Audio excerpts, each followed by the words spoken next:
بسم اللہ الرحمن الرحیم۔ اعوذ باللہ من الشیطان الرجیم۔ انزل من السماء ماء فسالت اودیۃ بقدرها فاحتمل السیل زبدا رابیا ومما يوقدون علیہ فی النار ابتغاء حلیۃ او متاع زبد مثلہ کذالک یضرب اللہ الحق والباطل۔ عزیز طلبہ کرام،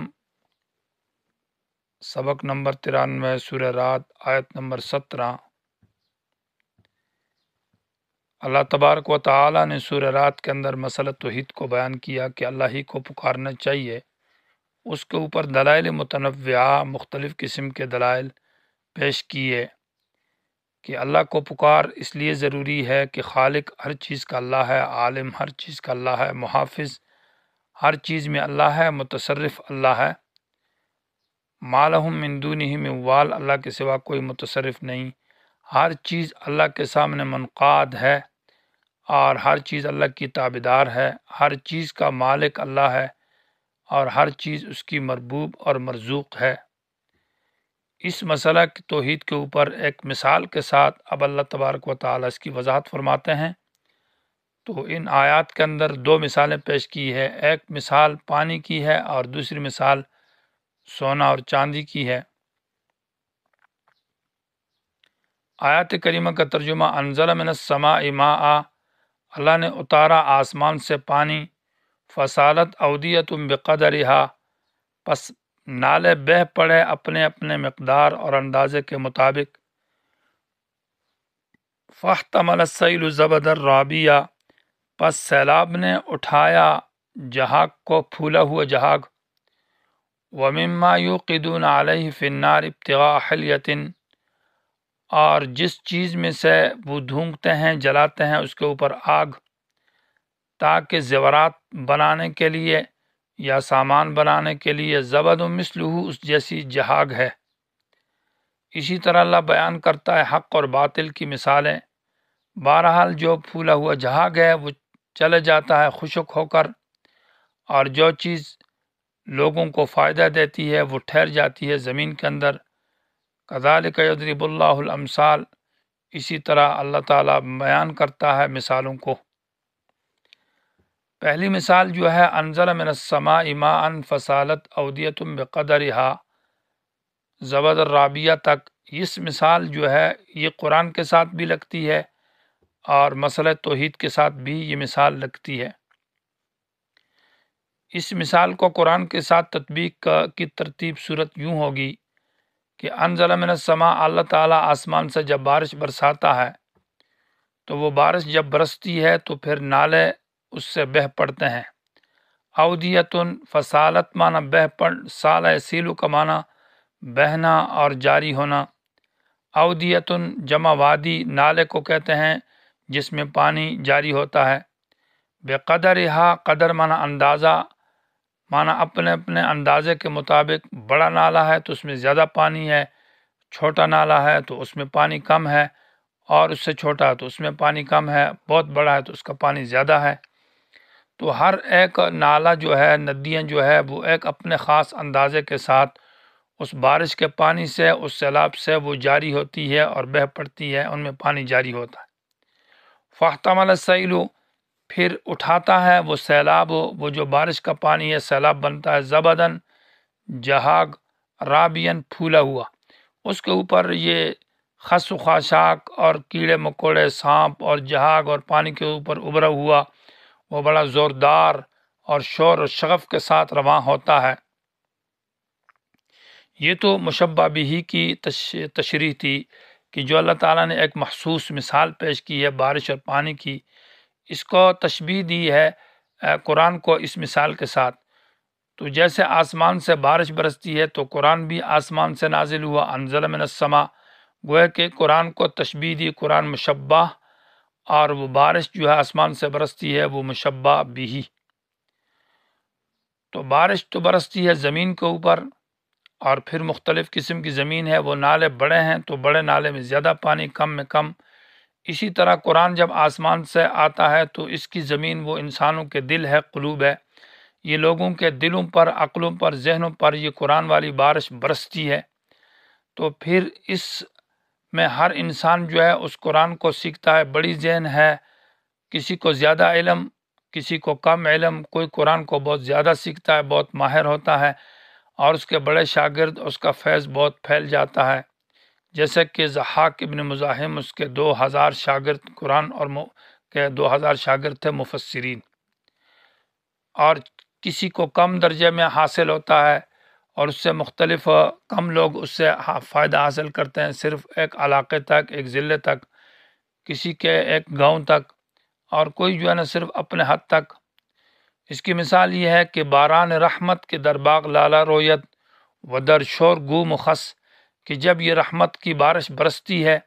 تو پھول اور باغ اور اچھی زمین کے اندر جب برستی ہے پھولوں کے اندر تو اس میں پھول اگتے ہیں، سبزیاں اگتی ہے، فصل اور کام کی چیزیں اگتی ہے، اور جب شور زمین کے اندر، گندی زمین میں، خراب زمین، بنجر زمین کے اندر جب یہ بارش برستی ہے تو وہاں کانٹے اگتے ہیں اور وہاں نقصان والی چیزیں اگتی ہیں، فائدہ نہیں ہوتا۔ اسی طرح یہ بارش جب برستی ہے، زمین، یہ قرآن کی بارش جب برستی ہے تو اچھے دلوں کے اندر اس سے انابت اور طلب پیدا ہوتی ہے، وہ اس کو مان جاتے ہیں، اس پر عمل کرتے ہیں، اور ان کے اندر عقیدہ توحید پیدا ہوتا ہے، نیک اعمال، نماز، روزہ، زکوٰۃ، حج۔ اور برے دلوں کے اندر مثال طور پر اس کی مثال یہ ہے کہ وہ گندے، اس کے اندر سانپ ہے، وہ جھاگ ہے، اور وقتی طور پر شور شغف ہے، وہ ختم ہو جاتا ہے پھر۔ تو اس کی ایک تشبیہ تو یہ ہے۔ دوسری تشبیہ اس کی یہ ہے کہ جب اللہ تعالیٰ بارش اتارتا ہے تو اس کے سامنے جھاگ اور وہ کیڑے مکوڑے اور سیلاب بڑھتا ہے، تو یہ وقتی زور اور شور ہوتا ہے۔ اسی طرح جب قرآن بیان کیا جاتا ہے تو سامنے سے باطل ابھر کر آتا ہے۔ قرآن کے سامنے باطل جب ابھر کر آتا ہے تو اس کے مختلف قسم کے فتوے، شرک کے اور کفر کے اور فسق و فجور کے، ظلم کے، جہالت کے فتوے آتے ہیں۔ اس کی مثال جھگ کی ہے اور اس سیلاب کی جو زوردار آتا ہے۔ لیکن کچھ عرصے کے بعد یہ شرک اور کفر اور اہل شرک جو ان کا زور ہوتا ہے، شغف ہوتا ہے، یہ حق کے سامنے مٹ کر ختم ہو جاتے ہیں۔ تو جس طرح وہ اصل پانی جو نالے کے اندر صاف پانی ہے وہ باقی رہتا ہے، اور وہ گندا پانی اور وہ جہاگ اور وہ چیزیں اور کیڑے مکوڑے ختم ہو جاتے ہیں،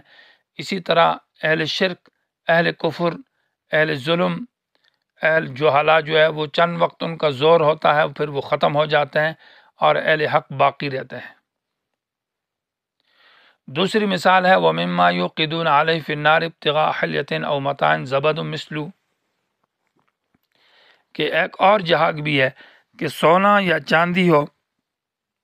کوئی اور ایسی قیمتی چیز ہو جس کو آگ میں جلایا جاتا ہے، جب وہ آگ میں جلتی ہے تو اس کے اوپر کوئی میل کچیل اور جھگ سی ہوتی ہے، جو اس کے بعد کچھ وقت کے بعد وہ ختم ہو کر ضائع اور بیکار ہو جاتی ہے، اور اصل جو سونا ہے وہ چمکتا ہے، وہ چاندی چمکتی ہے، وہ چیز سے سامان بنائے جاتے ہیں، زیورات بنائے جاتے ہیں، برتن بنائے جاتے ہیں، مختلف چیزیں بنائی جاتی ہے جو کہ کام کی چیزیں ہیں۔ تو اسی طرح جب ایک انسان قرآن سیکھتا ہے، محنت کرتا ہے، تو اس پر مصائب اور تکلیف آتی ہے، اس پر جیسے سونے کو آگ میں جلایا جاتا ہے اور تکلیف ہوتی ہے، اور تکلیف کے بعد پھر وہ خوبصورت لگتا ہے۔ تو جب اسی طرح ایک آدمی قرآن سیکھتا ہے، حدیث سیکھتا ہے، علم دین سیکھتا ہے، اس پر محنت اور مشقت اس کو گویا کہ آگ میں جلایا جاتا ہے، اور اس کے اندر اس قرآن کی وجہ سے اس کے دل میں جو میل کچیل ہے، شرک ہے، گناہ ہے، معصیت ہے، وہ دھل کر ختم ہو جاتے ہیں، اور پھر وہ چاندی کی طرح چمکتا ہے، وہ سونے کی طرح چمکتا ہے، جس کو گلے کا ہار بنایا جاتا ہے، جس کو قیمتی برتن جو استعمال کے لیے ہوتا ہے اس کو اعلیٰ جگہ میں رکھا جاتا ہے، لوگوں کو فائدہ دیتا ہے، وہ زینت بنتا ہے۔ تو اسی طرح اہل قرآن جب قرآن سیکھتا ہے اور قرآن پر محنت کرتا ہے اور آگ کی طرح، آگ میں سونے کی طرح جل جاتا ہے،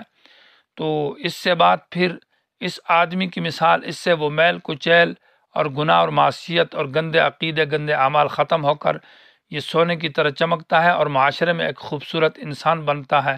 اور لوگ اس سے فائدہ حاصل کرتے ہیں، اور لوگوں کے لیے یہ زینت کا سبب بنتا ہے، دوسروں کی زیب و زینت کا سبب بھی بنتا ہے۔ شیخ الاسلام ابن تیمیہ رحمہ اللہ نے فرمایا ہے کہ مومن کی کئی مثالیں دی ہے۔ ایک مومن جو ہے نا وہ صاف پانی کی طرح ہے، جو لوگوں کو فائدہ دیتا ہے۔ ایک مومن جو ہے وہ سونے کی طرح ہے اور اس سے بھی لوگوں کو فائدہ ہے اور قیمتی اور اعلیٰ چیز ہے، اور ایک مومن وہ چاندی کی طرح ہے، وہ بھی ایک مثلا صاف چیز ہے، اور یہ جو اس کے مقابلے میں اس کے جھاگ ہے ابھرا ہوا اور یہ گند ہے، یہ مثال جو ہے نا شرک اور گناہ اور کفر اور معصیت کی ہے جو اس سے صاف کی جاتی ہے، یا اہل شرک کی ہے اور دوسرے لوگوں کی ہے، باطل پرستوں کی ہے جو اس کے مقابلے میں آتے ہیں۔ انزل من السماء، اللہ نے برسایا آسمان سے، ماء پانی، فسالت اودیتن، پس بہہ پڑے نالے، بقدر اپنے اندازے کے مطابق، فاحتمل السیل، پس اٹھایا سیلاب نے، زبد الرابیہ، پھولا ہوا جھاگ، ومما یوقدون علیہ فی النار، یہ خبر مقدم ہے، اور زبد مثلہ مبتدا مؤخر ہے، تو ترجمہ یوں کیا جائے گا کہ زبد جھاگ مثلہ، اس پانی جیسی جھاگ کی طرح، مما اس چیز میں سے بھی ہے، یوقدون جس کو دھونکتے ہیں یعنی جلاتے ہیں، علیہ اس کے اوپر، یعنی گرم کیا جاتا اس کو، فی النار آگ میں، مسئلہ سونا ہے چاندی ہے، کیوں گرم کیا جاتا ہے؟ ابتغاء، یہ مفعول لہو ہے، ابتغاء حلیتن، حلیہ معنی زیورات کو کہتے ہیں، زیورات حاصل کرنے کے لیے، طلب کرنے کے لیے، تاکہ اس سے کوئی زیور بنایا جائے، او متاعن، یا کوئی اور سامان برتن وغیرہ اس سے بنایا جائے، تو زبد مثلہ، اس کے اوپر بھی ویسے ہی جھاگ ہوتی ہے، وہ جھاگ جو ہے ختم ہو جاتی ہے اور وہ اصل سونا اور چاندی باقی رہتا ہے، وہ مثال ہے نیک آدمی کی، مومن کی، اور اس جھاگ کی مثال وہ گناہ اور شرک اور کفر کی ہے، وہ اس سے ختم ہو جاتا ہے۔ کذالک یضرب اللہ الحق، اسی طرح اللہ بیان کرتا ہے حق اور باطل کو، یعنی حق کی مثال وہ سونے کی ہے، حق کی مثال وہ چاندی ہے، حق کی مثال وہ صاف پانی ہے، اور باطل کی مثال اس کے اوپر وہ جو میل کچیل اور گند ہے وہ ہے۔ فاما الزبد، بہرحال وہ جو زبد جھاگ ہے، فیذهب، وہ چلے جاتی ہے، جفاء، خشک ہو کر، تو وہ خشک ہو کر اس کو بیکار ہے، تو زبد سے مراد وہ شرک اور کفر اور گناہ ہے۔ واما ما، بہرحال وہ چیز جو مثال صاف پانی ہے، سونا ہے، چاندی ہے، ینفع الناس، جو لوگوں کو فائدہ دیتا ہے، فیمکث فی الارض، تو وہ زمین میں باقی رہتی ہے، ٹھہر جاتا ہے، وہ پانی صاف ٹھہرتا ہے، وہ سونا بھی وہاں زمین کے اندر ہے، وہ چاندی بھی زمین کے اندر ہے، اور اس طرح وہ نیک مومن جو ہے وہ باقی رہتا ہے اور لوگوں کو فائدہ دیتا ہے۔ کذالک یضرب اللہ الامثال، اسی طرح اللہ بیان کرتا ہے الامثال، مثالیں، تاکہ مسئلہ توحید اور حق خوب واضح ہو جائے اور کفر اور شرک بھی واضح ہو جائے تاکہ لوگ بچیں۔ للذین، ان لوگوں کے لیے، استجابوا، جنہوں نے اللہ کے احکام کو مانا، استجابوا مانا قبول کیا، لربہم، اپنے رب کی رضا کے لیے، اس کے حکموں کو، الحسنى مانا المثوبۃ الحسنى، ان کے لیے بہترین بدلہ ہے جو کہ جنت ہے، اور والذین، وہ لوگ، لم یستجیبوا، جو نہیں مانتے اللہ کے لیے، اس کے احکام کو، اس کی توحید کو، اس کی وحدانیت کو، تو لو ان لہم، ان کے لیے تخفیف ہے، اگر ہو ان کے لیے، ما، وہ کچھ، فی الارض، جو زمین میں ہے، جمیعاً، سارا کا سارا، ومثلہ، اور اس جیسا، معہو، اس کے ساتھ اور بھی ہو، جو کچھ زمین میں ہے یہ، اور اس کے ساتھ اتنا اور بھی ملا کر، یہ اگر اپنے شرک اور کفر اور جرم کی بدلے میں بطور فدیہ اور بدلہ دیں، لفتدوا بھی، معنی یہ فدیہ میں دیں، بھی، اس زمین کو، اور ما فی الارض کو، جو کچھ زمین کے اندر ہے، اور اس کے ساتھ جو کچھ ہو رہا ہے، تو جزا محذوف ہے، ما تقبل منہم، ان سے یہ قبول نہ کیا جائے گا، قیامت میں یہ فدیہ اور جرمانہ دیں اپنے جرم کے مقابلے میں تو قبول نہ ہوگا۔ اولئک لہم سوء الحساب، یہ لوگ ہیں ان کے لیے برا حساب ہے، ومأواہم جہنم، اور ان کا ٹھکانہ جہنم ہے، وبئس المہاد، اور برا ہے آرام کی جگہ۔ تین سزائیں ان پر لگی ہے، ایک سوء الحساب، ان سے حساب برا ہوگا،